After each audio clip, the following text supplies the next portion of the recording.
Okay, I thought I'd take a couple moments and kind of show you where I'm at as far as the current gameplay, like crashes and stuff. Um, Actually, it's looking really good. Surprisingly, it's looking good. If you look here, I've got this is the only crashes that I've had, other than one more, which didn't get recorded properly because I'm refactoring quite a lot of code. But I'll explain what that one is here in just a minute. But technically, I only have the three audio crashes and this weird kind of crash approaching 10 pines. It's random. I've never got it again. You can see down here all of this from here all the way down to here. All this is clear. Uh, okay, so let me show you what I have so far. If you take a look at, let's bring up the crash history. I use this a lot. I've been recording this since, what, 2021? But I kept the actually the events are kept in Event Viewer. I haven't cleared that out, so technically I can go in. I do have I did put some code in there to go in and build this list from scratch. I don't know if it builds all. I don't know for certain. I don't think it builds. I could be wrong, but I don't think it builds the buff out information because that has to be gotten from buff out logs. I can do that, but I don't think the code does it now. But if you what I was showing you, what I was kind of showing everyone a little bit earlier is that if you graph the history, again, this is just a little simple thing, but if you graph it, you can see that the majority of the problems were exception access violation, null reference, something. More than likely, it's a null reference. That's the biggest. That's the biggest chunk of these errors. If you look at the next one, again, well, actually, I need to highlight this one because this is the same thing. 5 and this are exactly the same thing. So this would really stack out to about here, I guess. So, so null references or something in the code that doesn't handle null references is the highest hit factor. Now, probably I'm trying to think here. I don't believe that I have to look at the file, but I don't believe that information is there. It might be. Um, let's take a look. It may have an offset. There may be an offset value here. So if it is, it's probably going to be maybe in here. This would be like an offset value. So whenever there's an access violation, I need to what I think what I need to do. Actually, I think what I need to do is I think I need to map or graph, uh, which won't be hard to do, all occurrences of a specific access violation address, and to see where they're mapping out to see what everything's mapping out to. I think I'll probably do that here. If I don't get a chance to do it here in a little bit, I'll definitely do it this week. Tomorrow's going to be kind of tied up all the way through Monday, so I won't even be able to do anything major really until starting Tuesday. Okay, so I think I can do that. So that would really be. So that was the next thing I was thinking about looking at the data. Is it would be nice to get a graph or a map that shows which addresses took the biggest hit, and then that would probably be something that might be useful to somebody who looks at that particular type of metric data. Also, if you take a look at, I created, I put some simple code in here to take all the buff out logs and basically filter. Um, you can whenever you look at a buff out log or any file for that matter, you can filter. You can create you basically you create filters. There's just a list of keywords. The user creates a filter. They give the filter a name, and that filter has a list of keywords, and then it looks for those keywords in a text file. It's really simple stuff. Um, so I actually took the buff out filter, and I applied it to all the buff out files, and that's what you see here.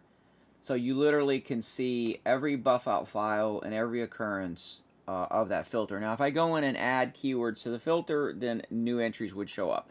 But what I wanted to show you is if you graph the history, so you can literally see where the biggest buff out hits were.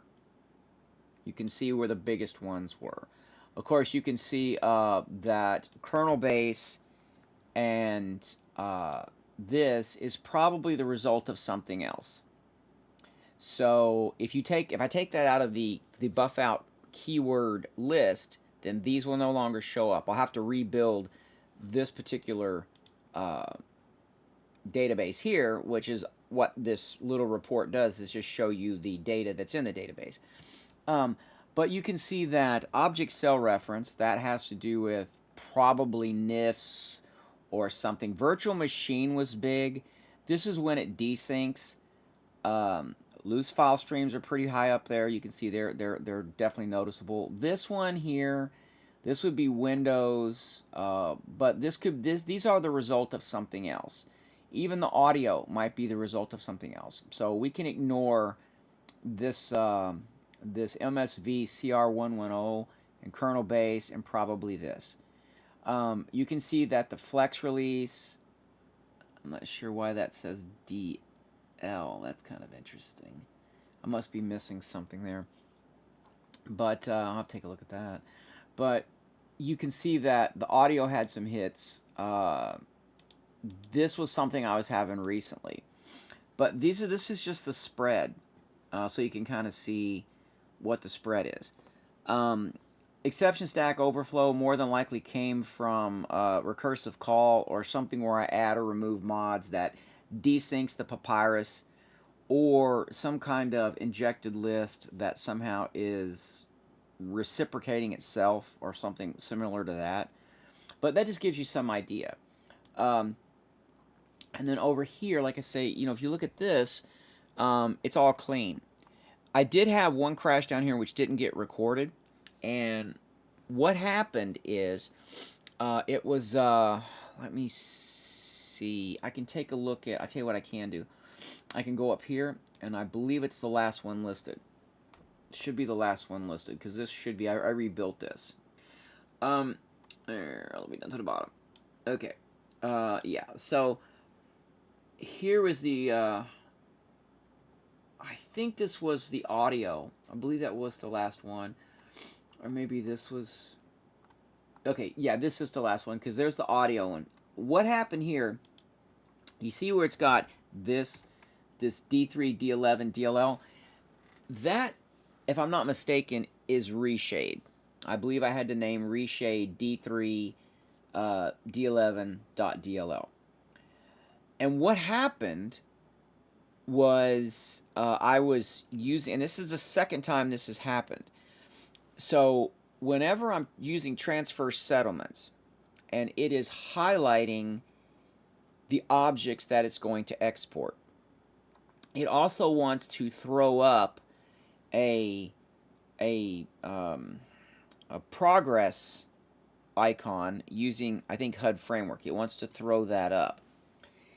Sometimes, and I believe it goes off whether you have a visible cursor, and I like if you draw your weapon or you aim your weapon, and you have like this kind of quote cursor, even if it's technically invisible, it doesn't show up. But sometimes it does, sometimes it doesn't, even when your weapon isn't drawn.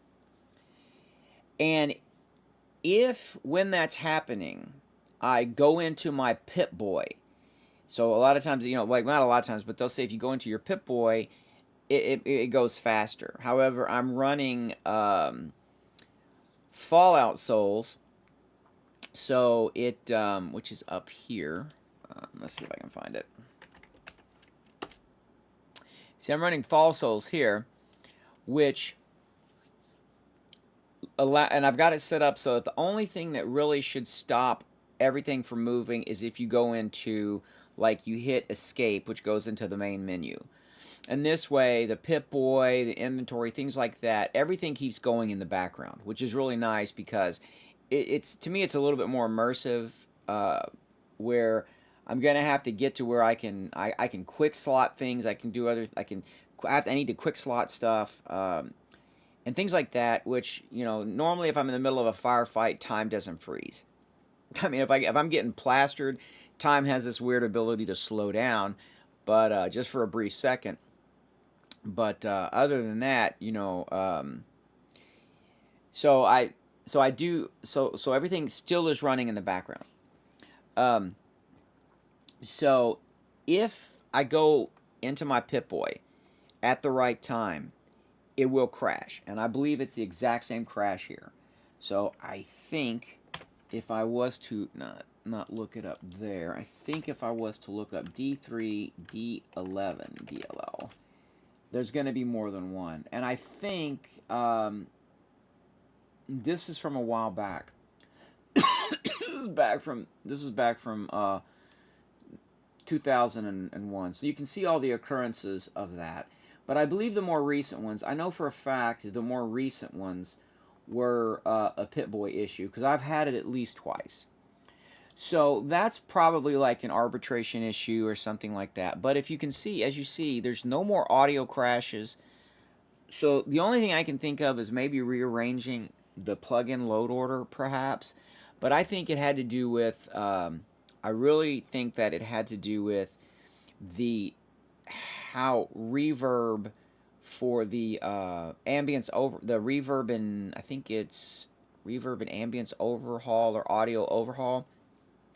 Uh, I think it reverbed too much, and when it reverbs too much, it's outside of the scope of what the audio driver can do, or it changed the sampling rate to such a degree that Fallout 4 couldn't handle it. But the actual crash was the Windows DLL, so I'm assuming it pushed it too far. I've made sure that stays down. The only time it ever goes up on its own is if I add and remove mods. Then it will actually go back to being full reverb, and you can tell because when it's raining, you can't even hear NPCs talk it so loud. So, but I wanted to show you that everything is pretty well resolved, and it's been pretty solid. This is a pretty solid run. It runs pretty smooth. It's here in the background. It runs pretty smooth. It's got a nice frame rate. I'm here next to Corvega, which is usually kind of a killer, and this actually feels pretty responsive. I would say there's probably I can tell there's a slight little bit of lag, but it's not really anything that's majorly noticeable. So and I don't know if you can see it, but there's a little fine line, like a dotted line that I'm like a spider web. I believe that's the rain killer mesh for NAC X, or is it wet? It's one of those where when it rains, it shows splashes on the player, but it's supposed to try to show splashes on the ground, but it doesn't really work that well. And it was supposed to change the mesh. So that is what that is. But other than that, I mean, it's been pretty good. I have not had absolutely no crashes with combat. Everything is smooth. No more lockups like I'd had before. That apparently was a problem with DTF not being compatible with either MAME 3, Direct Hit, or something. So it probably uses like the same registers or uses the same kind of patches, the same like not perk, but like I call them spells, but it might be I think it's like a spell. Can't think of the name of it right off. But so that's where the game is, and it finally has stabilized itself. Knock on wood. It's got so just to kind of give you a little bit more metrics here, and then I'm gonna take off and keep playtesting in here. There is 200 and there is 435 plugins in here, of which 235 are normal plugins. The rest are ESLs. There is, let's see, on available here. Now there is a slight margin. There's a plus or minus certain percentage margin where I may have like version 1, version 2, and version 3 of a mod all active, but only the most recent version is installed. Or I could have something active here, but not yet installed. So, for example, there may be something over here that is, let me see, let me hunt it down real quick. Um, I'm not sure what I would be looking for right off the bat. Like, maybe something like this. Let's see if this is the case. Let's go back over here. Yeah. So see, in this case, this is not active in the load order, so it won't count, but it is active over here. But I don't think it's installed. Let's see. Yeah, see, so, yeah, I finally put the little minuses back in here. It's not installed. So, in this case, there's a certain percentage of, there's a certain margin, plus or minus a very, very small percent, that some of these may be different versions of the same mod. I usually go in and delete them to keep them down to just whatever the most current mod is, or maybe some I haven't added yet. So roughly 750, 760 mods are in here. They don't all have archives. Out of the... I put 700 as an arbitrary limit. I really don't know what the limit for archives is, but it's right now sitting at about 56 archives that are connected to different plugins. So probably approaching that upper limit of what's stable, but like I say, it's stable. I have not had any problems approaching settlements. I have not had any loose file streams. So I find it interesting that the loose file streams really come to a stop under three possible conditions. In the previous game, I had started getting loose file streams. I had added mods and taken mods out. So those are variables. And then the other variable, which is different in this game, is well, there's two variables. I do have the definitive version of FGEP, but I actually have the 3.0 release of Boston Natural Surroundings, where before I was using the beta version. So it is possible still that because I think I read somewhere loose file streams might be related to NIFs or something like that. And if that's possible, then it could be the loose file stream could be because the LOD or maybe the previous precombine for mods are built incorrectly, or there's a bug somewhere or an error in the creation kit or somehow in the building process, because I have not seen that yet, and I'm on play number 46, and just as some final metrics here, play 46, and I am currently a 19. I have got, as far as settlements go, I have got the following settlements built up. They've every one of these should have active people. Now, Starlight Drive-In. Now, this is interesting because I'm not sure what's going on. This looks like a system. This looks like a bug or maybe a system bug somewhere. So what I'm going to do is I'll teleport. I'll out teleport, but I will go over there, and which should automatically correct that. Now, this should not be a problem because I do believe I have. If I look over here in Workshop Framework, I do believe I have somehow, let's see, framework controls, let's see if I can find it. Okay, alright, so good, so this is turned off.